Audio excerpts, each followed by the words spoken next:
Tole Fuudheera kiristaana amma pente ortodoksii. penteedha. Pente keessa adamee kam waldaa kami mulu wangeeli moo Naannoo Buraayyoo. naannoo biraayyuu. Waldaa kam deemtan?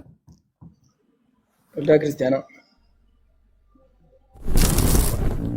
Maashaallah. Ayyee.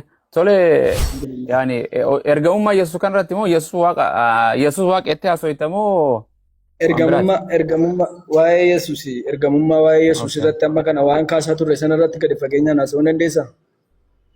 Hin danda'a. Tole Yesuus ergamaa deettee amantamoo waaqa itti amantare? Yesuus mana Israa'elitti ergamee kan jedhu irratti wal karakaraa turtamini. Boqonnaa wangeela Yohaannis boqonnaa 15:24. Bareeda. Israa'el jechuun maal jechuudha kan jedhu dura adda baasuun murteessaadha. Israa'el maqaa namaati. Israa'el jechuun maal jechuu akka ta'e Maqaa adda namaatiin baafachuu jedhe. maqaa biyyaa miti jechaadha. Israa'el maqaa dhiiraa maqaa namaati. Yaaqoob jedhame sana. Hiikkaan isaa afaan Oromootti gaafa hiikamu. Sii galtee maqaa namaati. Walii gallee. Malee Israa'el biyya Okay, maqaa Israa'el namaa waa'ee okay, biyya maqaa Israa'el namaa akka inni maqaa namaa akka ta'e maqaa namaa akka ta'e sii gala. beektu. Ilmaan Yaaqoobi hortee isaatii jechuudha. Akkasi. Israa'el jechuun maal jechuu akka ta'e yookaan biyya amma Israa'el jedhamtee Iraanii wajjin wal dhukkubsaa jirtu akka isheen hin taane beektu. Waanummaan biyya Israa'el UK fi Ameerikaatu 1968 keessa ijaare. Kana malee biyyi Israa'el jedhamtu wangeelarraas hin jirtu, addunyaarrallee hin jirtu. Ameerikaatu sana hundeesse dheengadda. Akkasi jechaadha. Isin ammoo biyya Israa'el jettanii biyya Israa'el jedhamtu hin jirti wangeelarra? Biyyi Israa'el jedhamtu hin jirtu. Hin jirtu. Israa'el Biyya amma jirtu. Okay, tun maali? hidda Taas Abiraam jirtu. biraatiin Abiraam Isiyaaqiin dhalche Murteessa. Isiyaaq Yaaqoobiin dhalche Yaaqoob jechuun Israa'el jechuudha. Murteessa jechuudha. Israa'el. Okay, Israa'el maaltu biyyi Israa'el jedhamtu maal turte duraan? Olii isheen beeku waan ishee. Hin beektu? Israa'el jechuun Wangeelarraa Yaaqoob jechuutti hin beeka. Sama jaafa qulqulluurraan beeka. Israa'el ishee maal kana hin beeku. Laala biyya mana Netanyaahuun bulchutan Israa'el jedhamtu kan Ameerika isin itti chiyaatan. Biyyi tun maal turte? Maqaan isii Israa'el osoo hin hundeeffamtu maal turte? Ani maal akka isheen taate waa'ee isheen dubbisne sama jaafa qulqulluurraa irratti xiyyeeffata. Falastiin beektaa? Palestine. Filisxeem jechuu keedhaa? Falastiin. Biyyi Falastiin jirti moo jirtu wangeelarra? Jirti biyyoonni garaagaraa caqafamanii jiru. Biyyoonni arabaa Biyya yoo garaagaraan jenne biyya Falastiin. Okay. Yesuus biyya Israa'el tana dhalate moo Falastiin keessa dhalate? Bakki Yesuus itti dhalate Israa'el keessatti dhalate. Israa'el sana moo? Biyya Israa'el hin jirtu hin jenne naaf eti waliin. Biyya isaan qubatanii jiran dhagaa biyya sabni Israa'el. No, amma hunde bara Yesuusitti si gaafadhe fayyisaa qaba bara Yesuus Israa'el ni jirti. Israa'eloonni kuni bara Yaaqoob Gibsitti booji'amanii turani. Gibsi amma Kana singa jara kon Israa'el kun jechuun biyya kanaa miti jara kana kumateera. San hin jenneni waan jedhe biyyi Israa'el jedhamtu wangeelarra jirti. Jirti Eessa jirti biyyi Israa'el jedhamtu? Israa'el jechuun iddoo ishee keessa ishee amma kana jirtuudhaan bakka itti Yesuus Kiristoos Yerusaalem magaalaa guutuu isaanii dhabeetta. Ansas okay biyya mana Netanyaahuun bulchu kun bara kam hundeeffamte? Maarre ishee miti inni macaafa qulqulluun dubbatu inni warra mana Israa'elii badan dhaggeeffadhuuti. Ansan siin jedhe dura naa murteessu laala seenaas beeku qabdi. Biyya mana Netanyaahuun biyya Israa'el jettanii Ameerikaa Itoophiyaan itti achi guuramtu kun biyyi kun bara Israa'el turte moo dheengadda bara 1968 keessa hundeeffamte? Dheengadda dhiyoodha kan isheen hundeeffamte biyya Israa'el jedhamtu. Goobas Yesuus Kiristoos Israa'el keessa dhalate moo Falastiin keessa dhalate? Innaa maqaama sana jijjiirame bar. Maqaa jijjiiramu. Maqaamatti jijjiirame. Yesuus akka wangeelaatti isheen jedhamtu kun jechuudha. Biyyi Itoophiyaan nama keessa jirru kun Ankana siin jenne. Maqaatu jijjiirame. Yesuus wangeelli wayi jijjiirama. Wangeelli hin jijjiiramu. Yesuus Israa'el keessa. Macaafa qulqulluun jedhu siin jechaaram. Inni macaafa qulqulluun jedhu. Ka Israa'eliitis qabdi. Yesuus Palestaan keessa dhalate moo Israa'el keessa dhalate? Akka wangeelaa. Maqaati jijjiirame tokkumadha. Israa'el jechuun Falastiin jechuudha. Maqaati Israa'elitti jijjiirame ka akkuma Abisiiniyaan Itoophiyaa ta'e kana sanumatti jijjiirame malee. Ragaan sirraa fuudha. Falastiin jechuun Israa'el jechuudha. Asirraa si baasee si agarsiisu. Wangeela kee gamoo duubarra dhaqee ilaali. Israa'el waan jedhamtu jirtu. Maappii kaartaa deemee jira ilaali. Falastiin gartee kaartaa isii deem laal wangeela keenii qabdaam jaatame bani gamaduma bani eenyu ji wangeela jijjiire moo nama jijjiire xiyyeeffannu moo ambiraa mata duree ambiraa keessa maal kanumaan si gaafa hanga kanatti amantuu wangeela namni wangeela biraa qabu jaatame yasiin garta Falasxaayin biyyeetti wangeela maxaafa keetirraa si garsiisu jira eenyu gochaan jirani okay Israa'el hin jirtuumi Israa'el maqaa sanatu jijjiirame Israa'el ta'e amma kana eenyu jijjiire yes eenyu jijjiire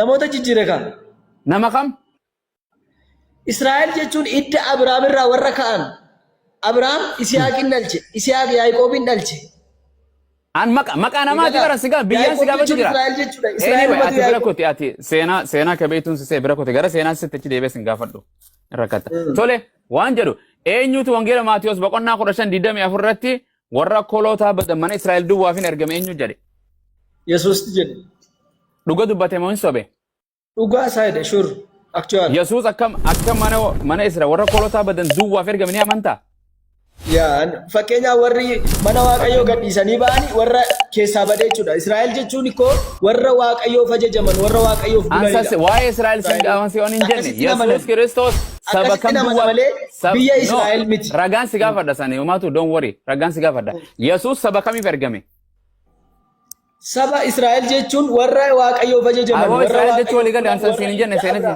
fakkeenyaaf Waaqayyoo maal jedha Abrahaamiin Fayyisaa Alamuu kan itti na eebbiste nan eebbisa lallabatti hin jirru lallabatti hin jirru maal lallabadis waldaan jiru masjidan abboon asira guddaa abbaa kee abbaa harmee ta'e yoo siin keessee dhuftee sumaa takkan walumaan hin haasa'a ummaan qabu kun annaa soda jecha kanaa kana jecha wajjin ofuma kee waa hubachuu darbi waa hubadhu darbi zimmeedhanii dubbisuun koo waa beekuunis murteessaadha si galee gurbaa mina dhaggeeffadhu kaa hojii keetti deebita lallabuu sodaati maal kuni nama sodaatu jecha sodaa si keessaa ba'a sodaa osoo itin dhalatin si dura wangeela lallabuu ture tole osoo itin dhalatin nan beeka akkamattiin argama hubannaa akka hin qabne nan beeka okay siga dhaggeeffadhu hin qabdaa qoyka amma beekaan si godhadheeti beeka baree waa'ee wangeelaa dubbatta miti mee dhaggeef ati barsiisaadha moo barata nan beekan jedhin hin beektu na dhaggeeffadhu barataadha moo barsiisaati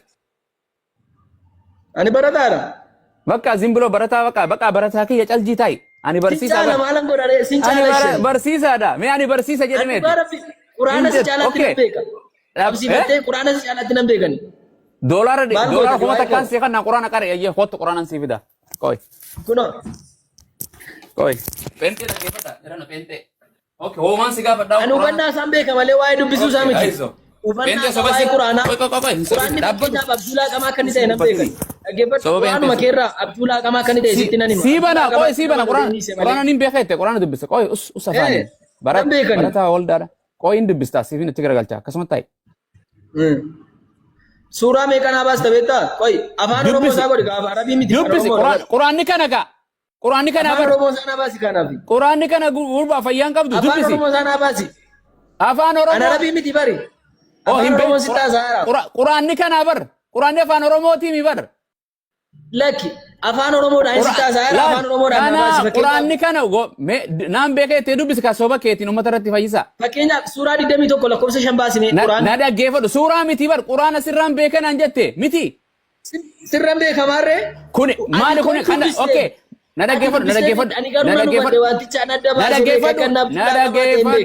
dhaggeeffadhu fayyaan siifaa taatu maali harkaa qabu waan harkaa qabu maali kun abjuulaa qamaa kuni maali abjuulaa qamaa saree deem quraana jedhana miti anaanoo komakiinaa saree waan fayyaan qabne waan maraattu kuni okay kiristaanii fayyaa qabdan maali beekeetti waan dhamaatuun hoolii namaa deem dalagadhu hoolii halkan jirtanii kiristaanii quraana beekeetti quraana wangeelaa maal qoodi caffaruu malee waldaa keessa ajaa'iba kiristaanii jirtanii waan quraana beekana jetti quraana maal harkaa qabani wangeelli kee kana afaan wangeelli kee hiikoo qabdu oriijinaa hin qabdu harkaa akkan takkaatee kana wangeeleetti quraanni hiikoo afaan oromoo naan jedhe hiikoo afaan oromoo nin dubbisaa jedhe quraana hin jedhin kun wangeelli keessanis hiikoodha ka afaan oriijinaalan qabdanii hin jiru oriijinaalli yeellam takkaan kan ol qabame quraanni akka afaan nabi Muhammad afaan inni dubbatu afaan inni barsiisen barattoonni isaa ilaa irga arraan warka jira kuno Mee peenteen takka fida afaan gartee dhiisaa homaa afaan Yesuus dubbatu afaan Giriikituma fidame. Waaqayyo sinaa fayyisu. Hayye addisu nagaa. Okay. Milala.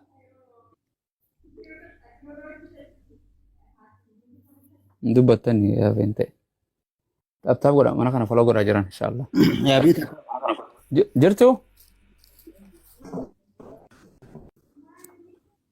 Ya. Jirtu? Ndagamu gingilcha.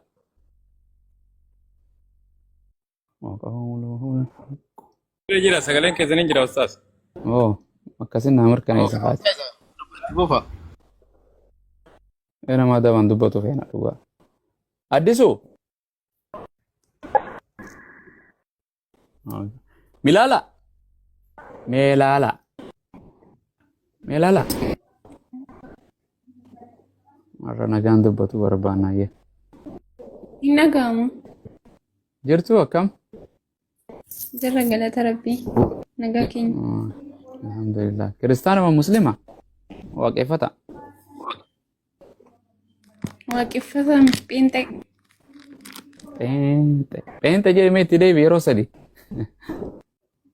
Maaliif lallabaarta? No, akkuma biyya lafaa dhageessuufi. Pheenxe. Ayyee baga taate. Yesuus maal sii taare? Yesuus anaaf waaqa. Eh? Waan hundumaati.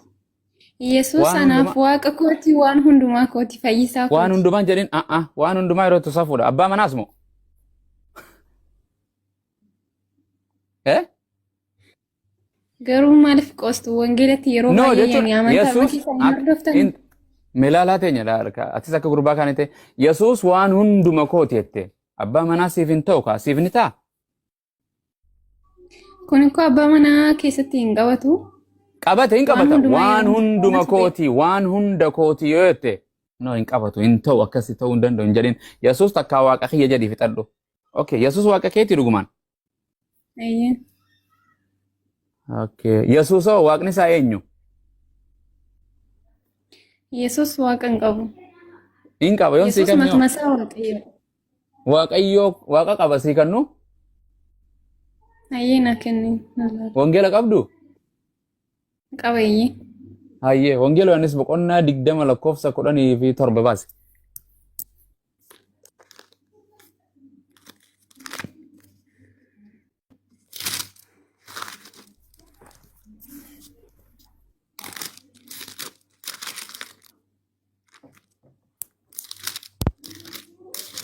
Wangeela Yohaannis boqonnaa 20:17.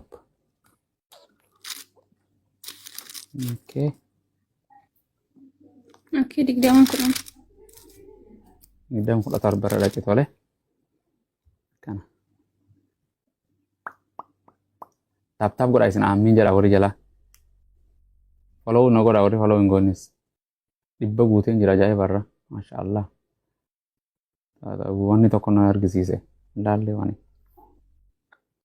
Meelaala. Abeet. Meelaala jalduudhaati. Ayyeen. Follows. Jalduu dhalatte? Ayyeen. Eh? Ayyee. Okay, ayyee. Jaayib. Hayyee. Tole, intala jalduu teenya. Okay, dubbisime. Maal jedha? Yesuus waaqan qabu naan jette waaqa qaba. Wangeela Yohaannis boqonnaa 20:10 miti? 17. Wangeela Yohaannis boqonnaa 20 lakkoofsa 17.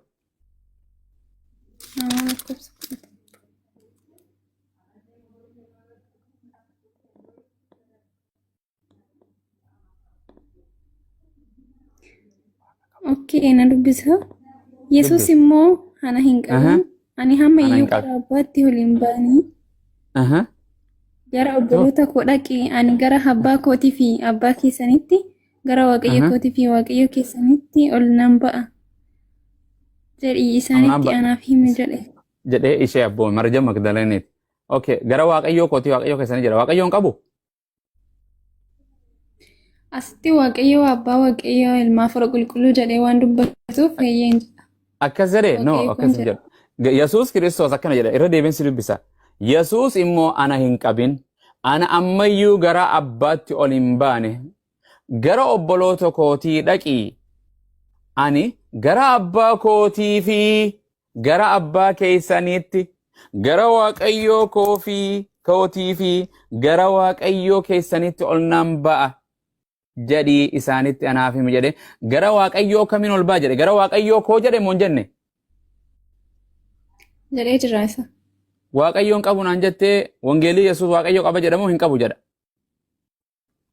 Hin qaba jedha garuu waaqayyo lama hin garuu jiru, mika waaqayyo tokkicha. garuu dhiisika maal taate meelaala qacollotti Ikkoo hin dubbatan qaba jiran garuu wanti na dhibu baay'ee tokko yeroo namni deebii deebisu wayimoo yeroo gaafatu baay'ee tokko namatti aseese dhiibdu waan san beekan. laa Kanaaf dhiibuuf akka miti namaa akkanaan jette bar reefu Yesuus maal siitaa jennaan waan koo hundumaa Yesuus waaqayyoo kooti jette Yesuus waaqa ni qabu moo hin qabu jennaan hin qabu naan jette kunoo boqonnaa Yesuus waaqa qabu arganne moo hin arganne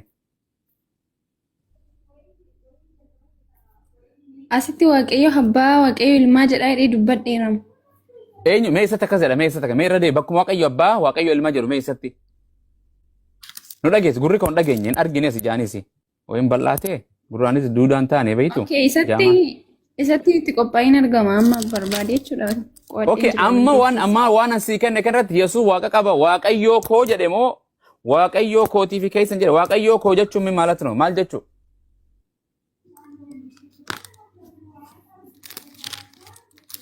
kun okay kun qalama koo yoon siin jedhe maal jechuu afaan oromoo kun qalama kootii yoon jedhe maal jechuu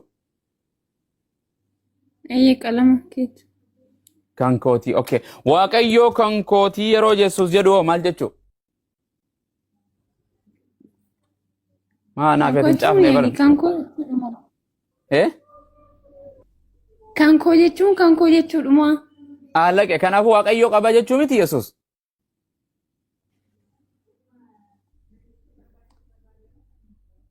Hin fudhattu? Hin fudhadhu eeyyee. Hin fudhattu? Eeyyee hin fudhadhu akkam beekutti Okay, Yesuus kanaaf, Kiristoos okay. waaquma. Duraanis hin jira Kanaaf isuma okay ture. okay waan kana okay waaqa koo waaqa qabaa kan jedhu wangeela irraa dubbiste moo quraan irraa dubbiste? Wangeeluma irraan dubbise. Kanaafuu wangeelatti hin amantuu mi'ati? Wangeelatti nama maaliif? Hin fudhadha Yesuus waaqa qaba jedhe ree?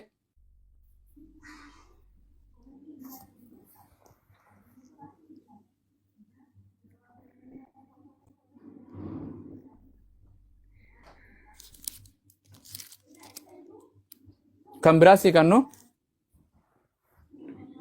Eeyyee. Okay Yesuus ati waaqa jettu Yesuus ani nama jedha hin fudhatta? Yesuus kan nama ta'ee fi foon uffatee nama ta'e malee nama hin turre duraan maa afur namni qulqulluudhaan waan jedhe meelii teenya beekee bara annaa gara sitti illee lalabuun beena waan jedhe Yesuus ani namaa jedha ati waaqa jettaani dubbi Yesuus fudhadha moo dubbi meelaalaan fudhadha? Eeyyee waaqan jedha waaqan jedha eeyyee. Okay ati waaqa jettaa miti Yesuus ani nama jedha ani waaqaa miti. Okay naaf kennaati kan nama jedhees immoo foon uffatee waan dhufeeti. Okay waan gootu ayyee ati waan okay eega didde ani okay waan gootu ani Yesuus waaqa kan jedhu sii kenne kan nama jedhu siif hin kenna ati Yesuus waaqa jettuun ani Yesuus waaqa kan jedhu naa kennuu dandeessu naan amananis fudhadhe. Moo sumaan jedhanii waldatti Yesuus waaqa gooftaa waaqa jedhanii bakka kanuma dhageesse wangeela irratti argitee beeytu Okay. naa kenni naan fudhadha Yesuus waaqa akkuma kun kallattiidhaan himi kun eenyu dubbate Yesuus ani waaqaan qabaa jedheemi Yesuus mee bakka itti ani waaqa jedhe naa kan naan fudhadhaanis hin lallabu galgala kanarraa jala mare gareeteetti ittiin dabalama.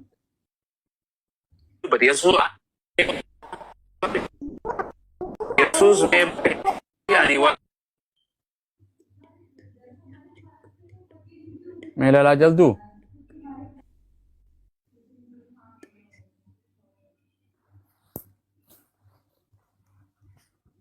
ani dide wangeelatti amanuu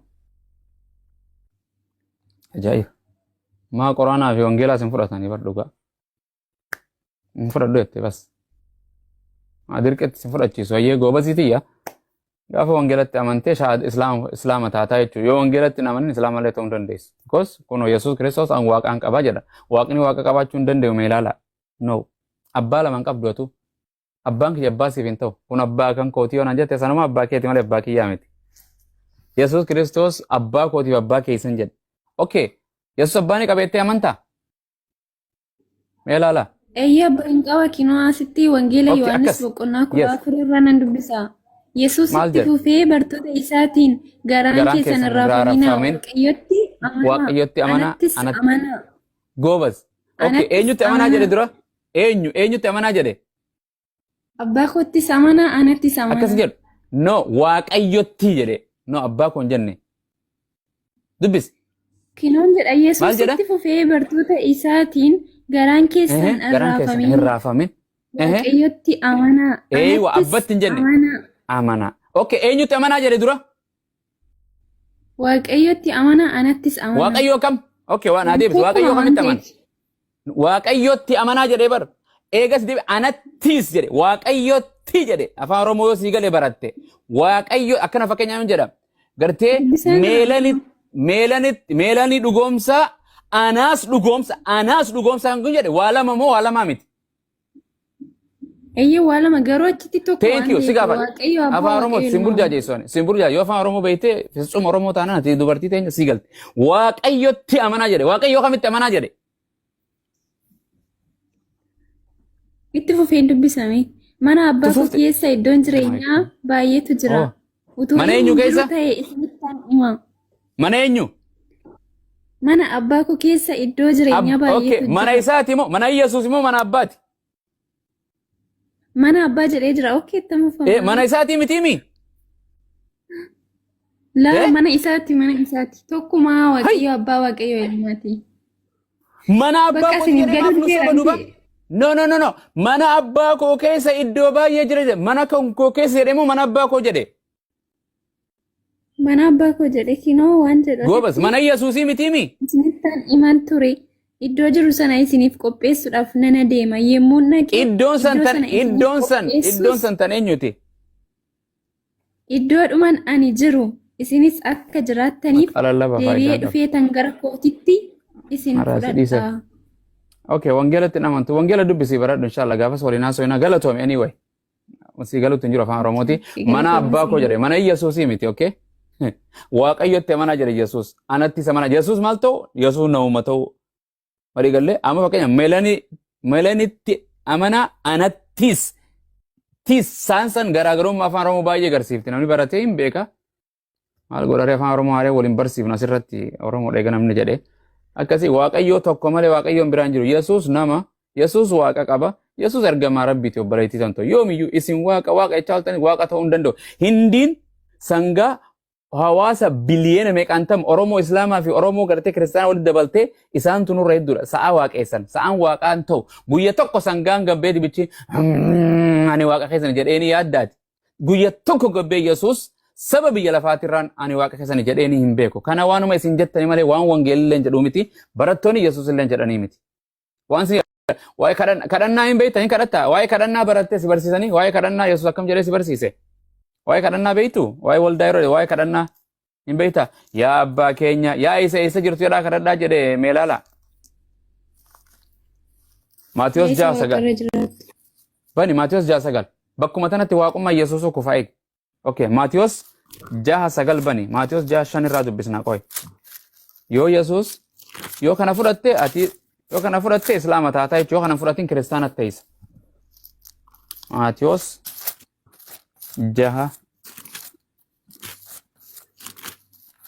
Ya Allah. Maatiyos 6.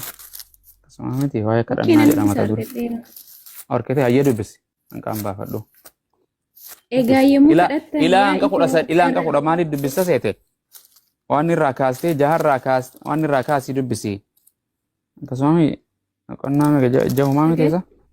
5 immoo Maatiyos 5 irraa kaasii ilaa hanga wantaa dubbisi. 5 irraa kaasii ilaa hanqa 14 dubbisime. Achi boota akka takkatti waliin yaana. Mata duree irraa kaasii. Maatiyos boqonnaa 6 lakkoofsa 5. Qoy Maatiyos boqonnaa 5. Maatiyos boqonnaa 5 lakkoofsa 5 irraa dubbisi. Maatiyos boqonnaa 6 sorry sirruma yommuu Maatiyos kadhattan boqonnaa 6 lakkoofsa 5 irraa dubbisi 5 irraa dubbisi mata duree waa'ee kadhataa jedhee achirraa dubbisi. Ilaa hanqa 14 dubbista. Yesuusitti fufee yeroodhuma kadhattanis akka warra of agarsiisanii hin ta'ina. Isaan namootatti mul'achuudhaaf manneen sagadaa keessaa fi walga'ii karaa gurguddaa irra hin dhaabbatanii kadhachuu hin jaallatu. Ani dhuguman isinitti hima isaan gatii isaanii fudhataniiru. Ati garuu yeroodhuma kadhattu mana keetti ol galii balbala kee cufadhu abbaa kee isa iddoo dhoksaa sana jiru kadhadhu.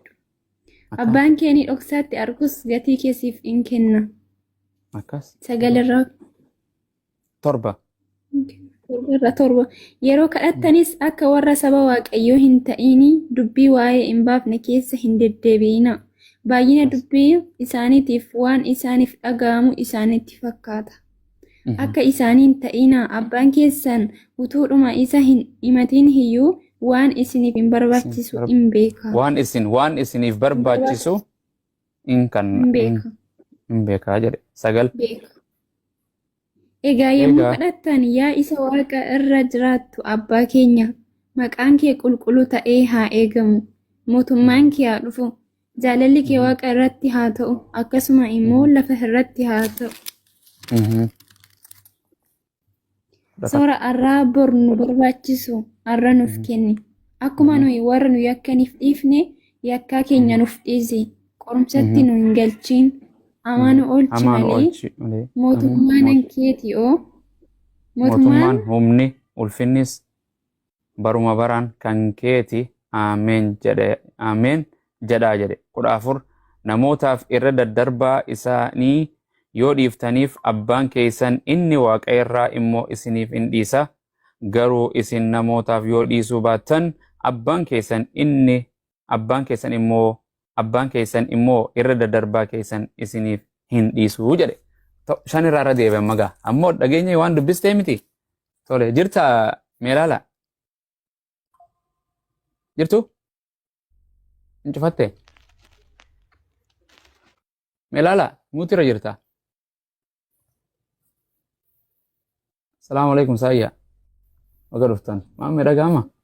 وعليكم السلام ورحمة الله واصل. Kadhataarra jiraachuma ammin jedha isinis. Okay. Meelaala?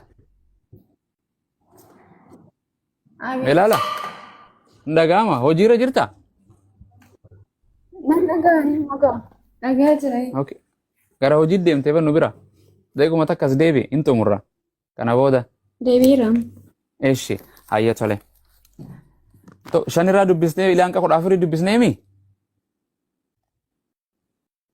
Miti? Hanga 13 dubbisnee. 13 14 dubbise hanga 14 ati 13 dubbistee ani 14 itti guute achi dhumate mata duree haarawaa jalqabachi booda waa'ee soomanaa jedhee miti? Waa'ee soomaa. Soomii. Miti? Maa hin nyaanne irra? Eeyyin. Nyaadha jedhi kaa.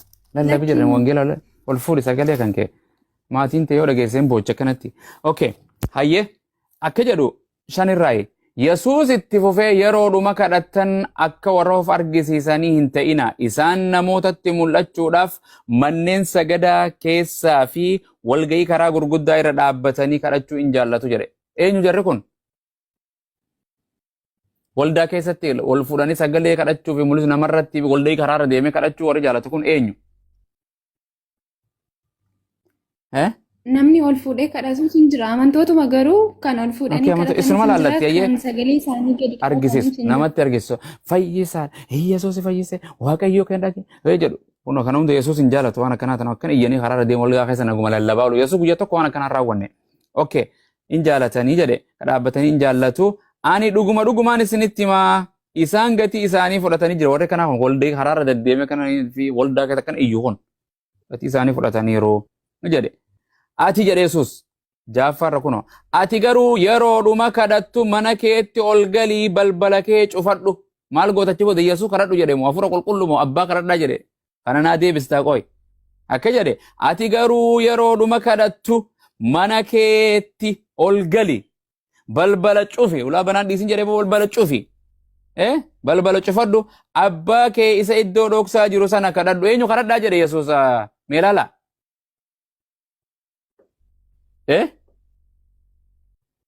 itti bilbilanii moo maaloo kana godhan kuno ijoollee qaa isaatiin abbaa jedha barreessaa isin abbaa kadhadhaa jedhe Yesuus gotte meelala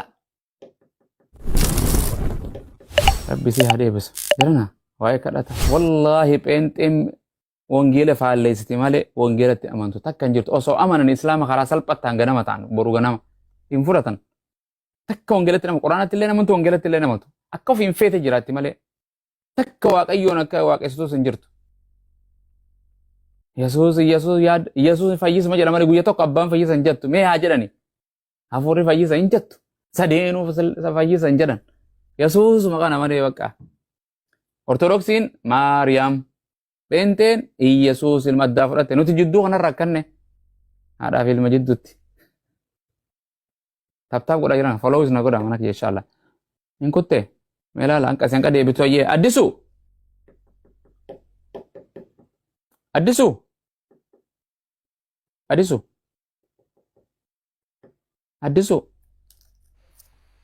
Oye, jirta nagaan siif haa ta'u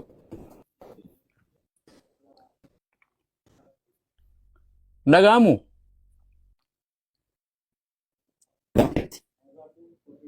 jirani biyyi lafaa maal taate ni dhaga'ama. ture neetworkii keetti moo kiyya Dhaga'amaan jiru? amma hin dhaga'amayyee Garuu keenyatti dhaga'amaa jira laal. tureessi dhufaan nagaa jirtu fayyisaa Shakkam. nagaa galateessaa pheenxeedha moo ortodoksiidhati Jirra galata rabbii. Fataan jette beentedha. pheenxeedha tole pheenxee wangeela qabdu moo wangeela hin qabne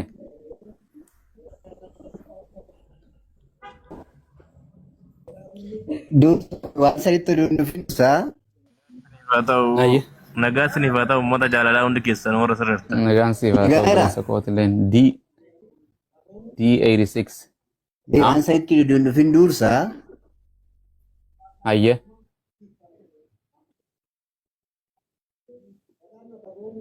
wallahi dhugaa neetworkii keeti addisu neetworkii keeti Ti musliimii.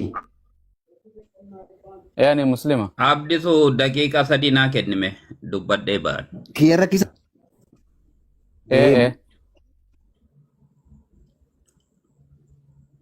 Walumaa itti fufna achiin gaafachuu dandeessaati si fayyi rakkoon hin jiru daqiiqaa lama. neetworkii si qaqqabaa jira beektaa addisu ko meelaalaan deebite qoy meelaala deebite meelaala deebite Fayyee naa seenu bakka qoy fayyisaa naa seenu rakkoon qabu. fayyisaan bakka hunda seena kun nagaa Habari yako? salama mzuri sana marudi kwa salama Pheenxeen maaliif Yesuus jedhanii jedhamu kuni xiqqoo tokko ishee irratti dubbadha.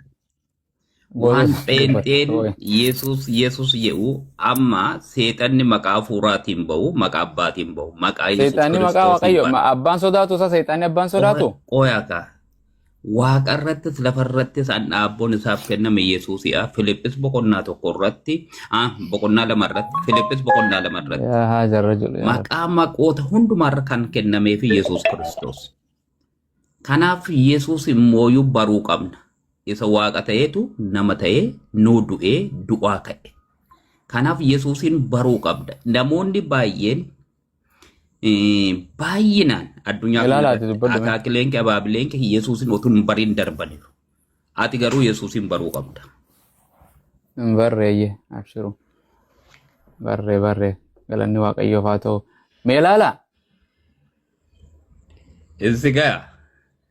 baay'ee nagamaa ati galgala tunaruuli usiku badaa'e Eebbifa baay'ee eebbifa.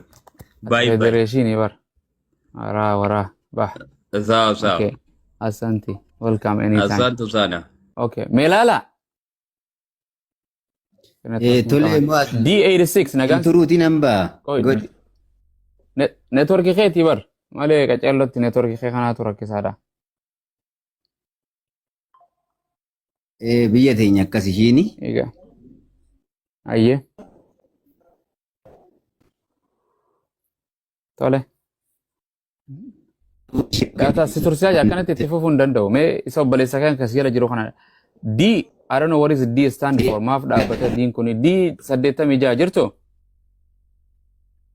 dubbanne uskaasi ani garuu waan asirratti dubbachuu barbaadu amantaa kamiyyuu nan deeggara maalidhaaf warri isin amantaa musliimallee haa ta'u beesxillee haa ta'u kiristaanallee haa ta'u isin amantaa beektu waan ta'eefu abbootiin keenya musliima keessa jira kiristaana keessa jira beesxii keessa jira iddoo garaagaraatti ol qabatee jira waan ta'eefu ummanni keenya sin warri beektan ol gaafadha ummata keechan galchina warra gaafii gara beexxeellee ta'e gara kiristaanatillee ta'e ol gaafadha garuu ummanni keenya maaldhaaf dogongorsiiftu warri bara kana beexxedhaa fi warra amantaa beekuudhaan ta'e xiqqoo ishii dogongoraa irraa natti fakkaate wallaalee jedhu.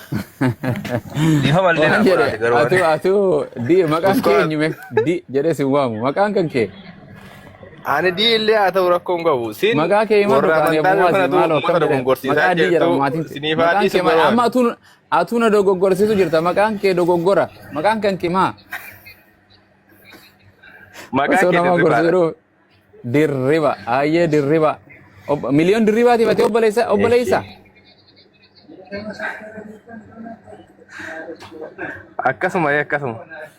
Akkasuma moo akkas jedhe obboleessa jedhe. Obboleessa. Okay, tole atu penteedha maqaa dirriba tole ilma dirriba wayyo obboleessa keetiif sagalee maanteen gaafa inni wayyo jedhu sana. Animo. Akkuma siniif obboleecha innillee siniifillee obboleechuma. Obboleechuma siniifillee ana bichaadha fi mati. Ilmi Oromoo tokko obboleessa keessani. Afaan tokko ishii gargar nu godhe malee. Okay, waan jedhu penteetis waa dubbisaa waa hundallee beeku baattu waa hunda wallaaltuumi. Maal wallaalle? Wangeela hundallee beeku baattu muraasan wallaaltuumi irraa. Akkamitti wallaalla? Hin beektaa wangeela? Ara hin beekna. Okay, Yesuusitti amanta dirriba? Dhibbatti. Okay, Yesuus Kiristoos nama jetteetti amanta moo waaqa jetteetti amanta moo waaqaa fi nama jettee amanta?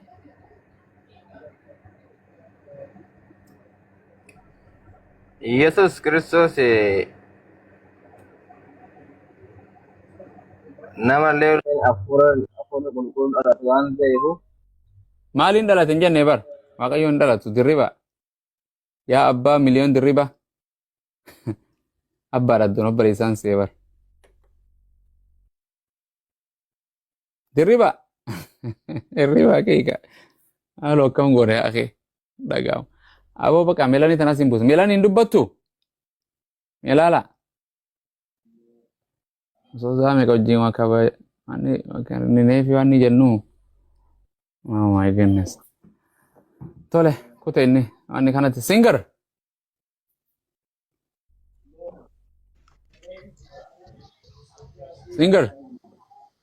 Woyye nagaan sinii baatu babaaro harka fuune akkam jirtu nagaa namasaan nagaa ardaan nagaa waatiin nagaa sirriitti nagaadha dhugaa galata gooftaa gadde adda hayyee maalaa sa'utti jirtan ustaata walachirratti reefu gaafii addaabdan injiran isaanii so reefu haasaa yeroo haasaa turre quba qabda turte qubaan qaba manuma kanaan tureemi okay rakkoon qabu so okay mata dure isaa waan niyattanii ati Yesuusitti amanta ati Peenteem Ortodoksii ani Beenxee waan jedhamu kana badaatti kiristaanaani walumaa galatti kiristaana nuti kiristaana keessa damee kami warra Kiristoos hin duukaa bu'u warra dhagna Kiristoos keessa jiru dhagna Kiristoos keessa wow okay ortodoksii noo kiristaana moo muslima kiristaanuma isaanis kiristaanuma Pentenis. Eh. Waldaa Pentee deemtamu waldaa Ortodoksiiti. Nu warra beentee jettanii nuti moggaaftan kana kaanuti. Okay, kitaaba 66 fudhatamu 80 takka. 66. Kanaafuu Protestaanti kaati.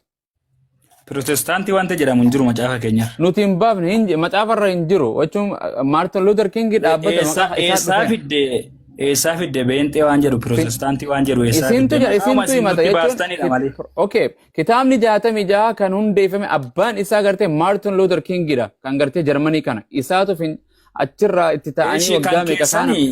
Keezii quraanni itti barraa'e si ibsuu dura. Okay, mata duree lama kan keessan si ibsuun jedhe amma quraana si barsiisuu quraana. Itti dhufta singaroo koo maal taate? Waan jedhe ani bare okay, macaafni kiristaana biyya lafaarra jiru tokko 73, tokko 66, tokko 80 takka. Sadeen kana keessaa kamtu sirri? Kamtu fuluu gartee sagalee waaqayyoo guutu? 66 keeziin isaa haalli macaafni itti barraa'e hin murteessa. Okay. Duuba deebi'ee sitti hima. Kanaafuu macaafonni kun barraa. Seenaa dheeraadhis hin beeka dubbise waan seenaa keessan deemu waan jechuun afaan waliin deemu. Hin beektaa ta'e waa'ee gooftummaa Yesuus fi Allah irratti haasofna bakka keessa kan beeka dura dhaabbadhu. Kanaafuu kan 80 takka sirrii miti dogoggora jechuun sagalee waaqayyooti miti. Ka 80 takka ortodoksiin qabattee deemtuun gartee sagalee waaqayyoo miti. Sagalee waaqayyoo miti inni jedhamu osoo namni irratti waliin galii nagaa ammaallee adda qoqqoodamee itti sagadaa jira namni. Aniifati irratti waliin. Kanaafuu sirri ati itti sagadaa ati san sirri jetteef okay 66tu si bira sirri moo 80 takkaati? Garuu si ibsuu daa'ikuma takka keessatti si ibsuu waan barbaade macaafni keenya yeroo barraa'u bara cellamaa waggaa 400 waan jedhamu wayii ture bara waa'ee barreeffama irraa sautti hin jirru goobasee kiyya waan jedhe ani kaniin qabu mana keessaa kun yoo achi fuudhee achi keessaa gabbaasee garsiise. Macaafni Ortodoksii 80 takka kamtu itti dabale kamtu irrise keessan irrataadha 66 tokkotu irra hedduu qaba kitaaba keessan irrata qacaamni sirriidha kan sagalee waaqayyoo dubbii waaqayyoo jedhamu kami Galato macaafni keenya maaliif irrate kan isaanii maaliif itti dabalame ishisa kana naa deebisi. Siin gaafadhe maa gaafii na gaafatta ani siin gaafadhe isin ani kiristaanaa mi bar. Kan ammoo hin beektu yoo ta'e amma kootu waa'ee amantaa kooti kan kee. Deebisa yana. Okay, macaafa kamtu itti dabale kamtu irraa irrise. Amma keezii isa kan koofi kan keetti dabarraa ta'u sarakkoon qabu siin ibsa jennaan deemti walii ibsina keezii macaafni barraa'e keessa galla jennaan deemi. Anyway sirraa dhiise. Ati Yesuus waaqa jetteetti amantamoo nama jetteetti amanta? Yesuusii waaqadha. Okay, atiitu gartee singarii jedhe moo wangeelaatu Yesuus Kiristoos ani waaqa jedhe? Isin guddisaa maashaallah. Baga dhufte nama waaqayyo. Akkana. Jaarsa wayin sesee barqa yeroo bareedaa kan. Baga jiraatte akka mati irra deebi'ee. Mee macaafa keenya naa baasi. Macaafa keenya qabda bira. Hin qaba yaa kunoo. Yaadan daqiiqaa gabaabaas haa ta'u amma ati naa deebiste amma walii galle yaadan deemna taragaaggooftee wal dhaggeeffannee deemna ootte anaaf simiti uummata asirraa jiru nama 300 kanatu hubachuu qaba. Akka hin dogongorreefis yoo ta'e akka itti hubannu keenya gargaris yoo ta'e waan sirrii koomenteroota baay'ee jira waan ta'eef wangeela Yohaannis boqonnaa 14 lakkoofsa 6 jiru naa baasime. Gaafiin kiyyalleen sanii miti 14 rakkoon qabu waa'ee keezii macaafatti hin deebina ootte haalatti macaafni barraa'ee jalqaba kaasee ammaatti sittanii ma jennaani innoo waan bal'aadhaan jette. Si dubbisa kun akkana jedha. Waa jechuun waa'ee karaa fi dhugaa sangaa Yesuus Kiristoostu ani waaqa jedhe moo singartuu waaqa jedheeniin jedhee beektaa si gaafadhe. Ragaan akka nennaan. Yesuustu ani waaqa jedheera Yesuus mataansaa. Okay, naa kan bakka itti waaqa jedhame. Mee isa jedhe. Ishi Maatiyoos boqonnaa 28 lakkoofsa 18 baase. Waaqa kallattiin qalba qaal jedhe? Dafinaa baase rakkoon qabu. Si baasa boqonnaa meeqa 20 meeqa? 28. 28 ayyee keewwata lakkoofsa meeqa? Lakkoofsa 18. 18. Okay. Akkana jedha. Yesuus Kiristoos akkana jedha. Yesuus immoo gara isaaniitti dhiyaatee gooftummaan hundinuu waaqarratti lafarratti anaaf kennameera jedhe. Yes, ishi. akkanaan jettee yaadattu Yesuus ani waaqa jedhee mee ani waaqa mee isa jedhe. Maal jedhe inni amma jecha ammaa maal jedha? Jecha Amaariffaa dirqama loqoda nuti amma ittiin haasaa no jechu ati Yesuus waaqa jettee amantamoo Yesuus gartee gooftummaa kennameef jettee amanta? Ishi gooftummaan hundinuu waaqa irratti lafa irratti anaaf kenname. Okay, si dubbisa. Laal eenyu singari atilleen Oromoo goobasii kiyya atilleen Oromoo yooyya anilleen Oromoo nagaan siifaa ta'u waan jedhe afaan Oromoo sin barsiisu nan barsiiftu waan si jedhe Yesuus waaqaa jettanii lallabdan mee Yesuus eessatti ani waaqa jedhe? Ishi nama maayedha. Inni amma akka jedhu silxaana gartee aangoo wayii naa kenname jedhe silxaana Amaariffaarra dhaqee ilaali. Authority. Waaqa cumaa jiru. Aangoo inni waaqaaf lafa kana. Okay, si gaafadhu. Okay, ammas asuma boqonnuma kanaatu ammas si falleessa. Akka jedhu dhaggeeffadhu. Eenyutu gooftummaa kenneef banadhu kaa. Rakkoon qabu anoo iddoo biraan deemu. Banadhu kaa abboo kanatti natti tolta maali hin ta'u. Hafuura na dura balleessee sagantaa kiyyaa hafuura addaa keessaan jira. Waan tokko rakkoon hin jiru. Anoo waan biraa fuutu deemu. Okay, waan jedhe Yesuus immoo gara isaaniitti dhiyaate gooftummaan lafaa fi waaqa irratti naaf kenneef eenyutu lafaa fi waaqa irra kenneef maannoo eenyu kenneef? Who the giver? Who's the receiver? Yes, wantichi gooftummaa waaqaaf lafa irratti naaf kenname jechuun waaqa kanarraa wanti isa moo jira? Naaf kan ama qalama kana gartee singartu naa kenne yoon jedhe kiyyaan kessiin naa kenne hin qabu duraan. Gooftummaa lafaa fi waaqa irratti eenyutu kenneef Yesuusiif? Eeshi. Yesuusi gaafa foon uffatu Yesuusitti moggaa'e moo moggaa'e? Amba waan foon isin hin jenne waan foonii waan sibiilaa waan dhiigaa dhiisi singarkoo nagaan siifaa ta'u waan jedhe Yesuus gooftummaan hundinuu waaqarratti lafarrattis anaaf kennamte jedhe eenyu kenneef waaqaa fi lafarratti?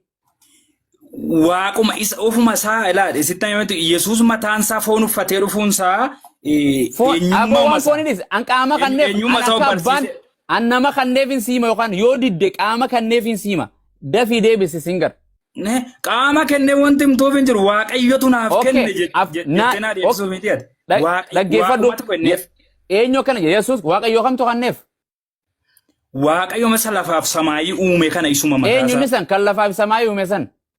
Yesuusuma mataasaa.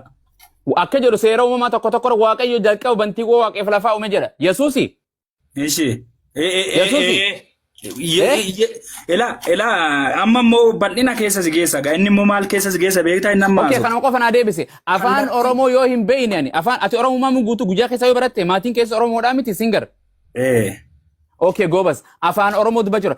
Gartee qalamaan naaf kenname qalama kana naa kennan mana barumsaati yoon jedhe eenyus qaama sii kennee jira moo kan kee ture? Okay, siin deebisa guutummaan guututti amma dhumaatti na dhaggeeffatu. Aboo afaan gaafii afaan irraa naa deebisi kaa. Gaafii afaan irraa deebisi kaa. Saan fixini singar maal taati? Gidduuna jalaan galiniiti siin deebisa. Afaan Oromoo si gaafa dhayyee daftara kana daftara kana mana barumsaa garee koo keessa naa kennamee maatii teetii yoo jette qaama sii kennee jira moo kan kee ture? Naa kenname gaafa jettu qaama sii kennetu jira. Thank you. Yesuus Kiristoos naaf kenname jedhe moo kan kooti jedhe?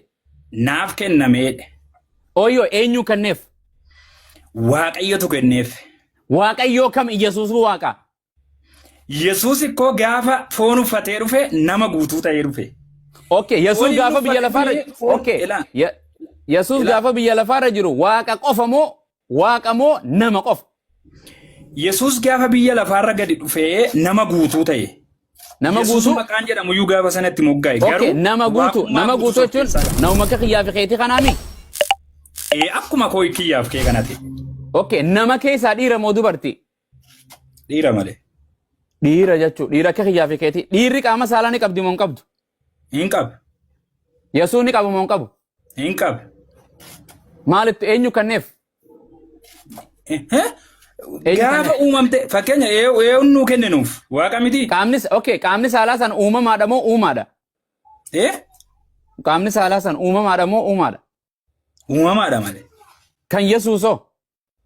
Hundi isaa uumamaa qaamni nu uffatee dhufe qaama tortoraa nuti baannee deemnu kana qaama nuti baanne kunoo isaatitti biyya lafaarratti gannee deemnu kana uffatee dhufe. Okay, kanaafuu hin gata qaamni saalaa sanis uumamaadha jechuudha. Eenyutu uume qaama saalaa san isaa san? Waaqayyo mataasaa. Waaqayyo ofiif tolfate? Waaqayyo mataasaan sin jedhe. Waaqayyo abbaa moo ilma? Waaqayyo abbaa. Abbaa tolcheef jechuun maal itti haa godhu? Okay, qaama saalaa waa'ee qaama saalaa gahee qaama saalaa lama naa himee bu'aan isii maali? Amma kootu gaa siinima. Yesuus Naayim. waaqa guutuu nama guutuu ta'ee dhalatu malee lafa kanarratti osoo cubbuu hin hojjetin kan darbedha. Waa'ee cubbuu Nyaatee sin bee haa jennu. darbu malee Waa'ee waan tokko qaamni isaa osoo cubbuu tokkotti hin buune osoo qaama cubbuu hin saalaa hojjetin kan hojii darbedha. qaama saalaa qofa naa hime hojii itti yoo ejjite cubbuudha. Qaama saalaa hojii qaama saalaa waaqayyoon anaaf itti kan akka itti horru akka itti fincoofnuumi. Ka Yesuus Kiristoosoo. Kootu gaa Biraazil amma wanta ati garreetti itti deemaa jirtu naa gala. Nama fiixumsa'u naan jette nama akka keenyaa guutuudha. Eega nama akka keenyaa guutuu ta'e waa hunda qaba. Afaan qaba hin nyaata, harka qaba, hin dubbata, ija qaba, qaama saalaa qaba, hin fincaanaa jechuudha. Nama guutuu jechuun yoo hin fincaan nama guutuu hin ta'u jechuudha. Qaama irruudha jechuudha. Walii gallee? Kanaafuu qaama saalaa hojii isaa, okay, qaama saalaa waaqayyoon maaliif Yesuusiif kenneef? Maal itti haa godhu? Namni bishaan dhugu osoo hin fincaa'in oolaa? Hin finca waan biraa ta'u? Hin godhuun. Hin goone. Waan biraati. Kootu amma gaa'ii siyaasa akkasii ati mataan kee beekta. Hojiin qaama saalaa ittuma fincaanuu callaadha. Baay'isayaan amma mishiniidha. Mishineerii jechuudha. Nama wangeela keessan barate, nama kan ortodoksii barate, nama kan keenya barate, amantaa barate, mishinii bahee hojjetaa jirudha. Isa saartifikeetii isaatti agarsiisa. Amma natti agarsiisu jechuudha.